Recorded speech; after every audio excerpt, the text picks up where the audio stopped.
If you were to pick one benefit to the dealerships, okay, we know it benefits consumers, but let's say from the dealership's perspective, what's the benefit you think? I would say the big benefit of having a more informed consumer is really cutting down the sales process itself. It really does streamline the process in the fact that the consumer has roughly all the information before they walk through the door. And that makes it much easier on the individual and on the sales associate. So I would say time would really be the big benefit to the automotive industry and the sales associates themselves. I think no matter what job or career you have in life, you're always selling something, whether or not you're selling yourself, you're selling a service, you're selling a need.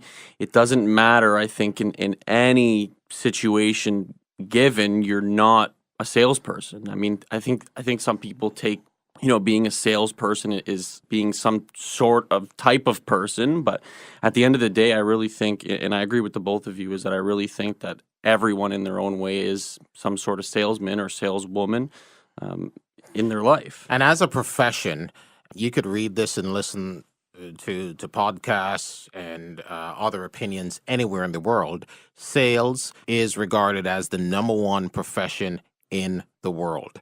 A good salesperson in their field can make more money than anyone else, whether you're selling airplanes, automobiles, homes, solutions, medical equipment, medicine, you're selling.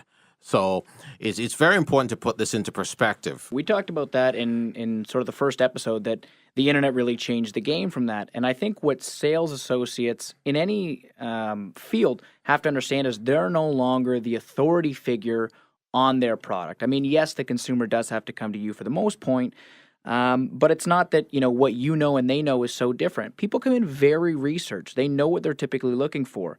And your job now, more so than ever, is to really listen, make a connection with that person. And to guide. Well, that's exactly it. Yeah. So we're now needed as a source of guidance more than a source of information or pricing, because they have that. They can get all that information. And more importantly, Alex, what clients, as you have learned already in your short time as a service manager, clients are looking for the right person to build that relationship with. And that's what they're shopping for today. What do you think, Matt, about the whole idea of exceeding expectations? I think that's one of the most important things, because anyone can go anywhere today and essentially get the same product. Your goal to separate yourself from everybody else out there is to exceed your client's expectations. Know what they're looking for, go above and beyond. I mean, common and uncommon courtesies will make the difference between you and somebody else. And hopefully, if you blow somebody out of the water by exceeding what they were looking for, they're not going to go looking somewhere else. They're going to stick with you right off the bat. And sometimes I find that ultimately makes them make the decision right then and there without having to go anywhere else, because, there's so much poor service out there in retail that if they run into someone that actually delivers over-the-top service, they'll actually make the buying decision right then and there. So I think the magic is in video.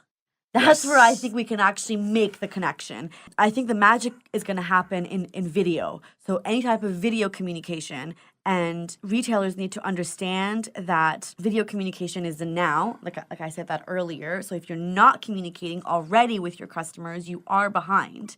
But that's going to go further into live video. And you mentioned that, like live Facebook, but even further, like YouTube video is taking on a huge chapter into marketing, and it's going to continue.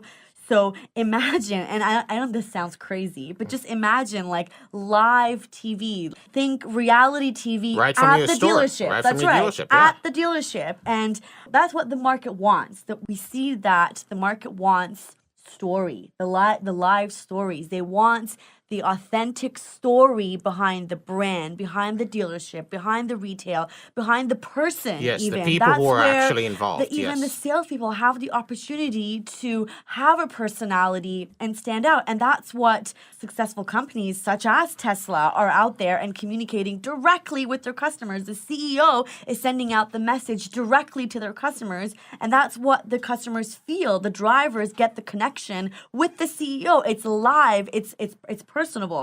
or companies like Cadillac are actually out there with their ambassadors sharing their stories.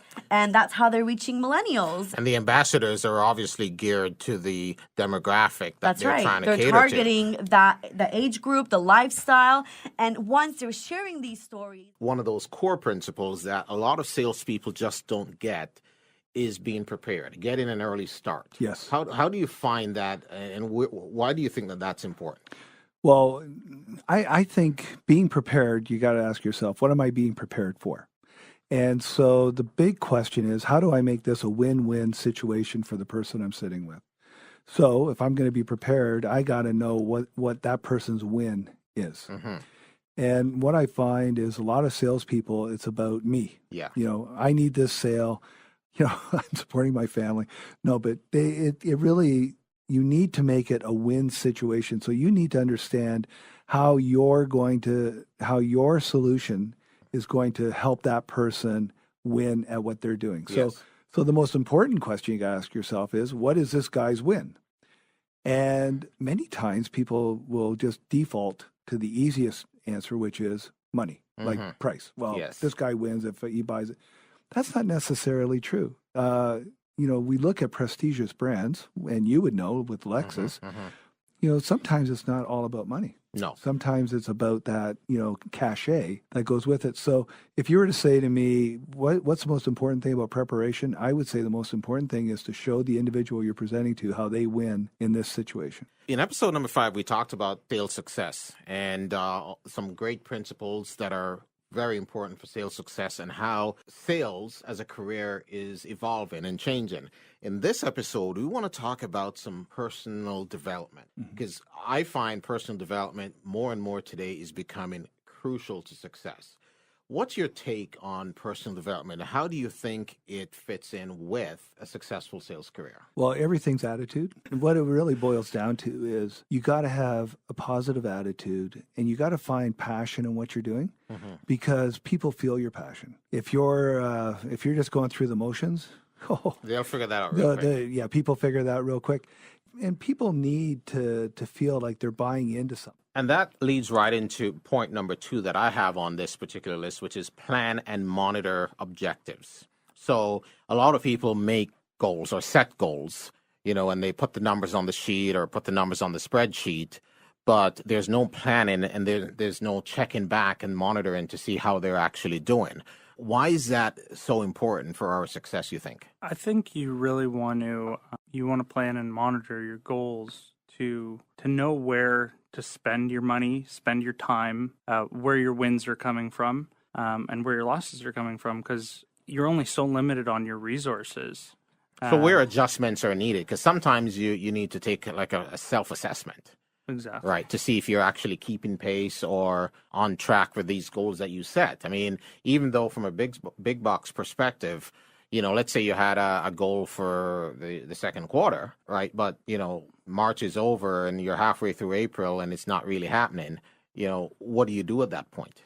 You know, Everald, you touched on something so important, but I think especially in this line of work, if you're not following up and you're not keeping pace and providing that feedback in the moment, how you're trending, it's lost in translation. It's lost in translation. Yeah. And time moves so quickly that you're no longer planning the following week. You're planning 2, 3, 4 weeks out. And so as soon as you take your eye off the prize, whether it's a goal or a stretch goal that you want to attain, and you're not following up and providing the feedback to your team, that's a complete disconnect. But how do successful salespeople convert the objections into opportunity? Because this is where a lot of salespeople lose the client. What's your take on this, Matt? Well, yeah, it's something I actually encounter every day, you know, between cold calling, which actually takes me to my next point, is to be consistent with cold calling and prospecting. That's something that's definitely necessary in my line of work anyway. Yeah, I get hit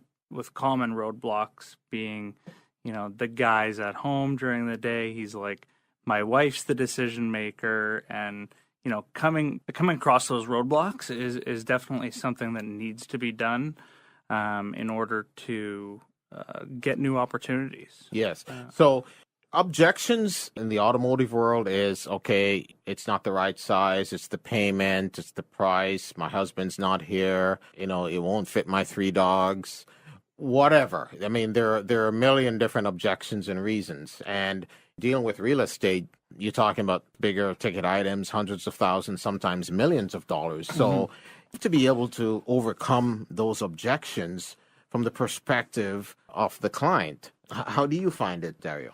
In the field that I'm in, overcoming objection is something that has to be taught consistently every day. It's not going away. Very seldomly do you find someone that can bring a specific tactic or strategy to the table that works every time. Because you don't know what you're going to be getting on the other end. In the field that I'm in, customer loyalty programs are extremely important. And as you know today, just about every top brand is working on loyalty programs. One of the points you touched on was one of the reasons you're back there training is because you've actually done it.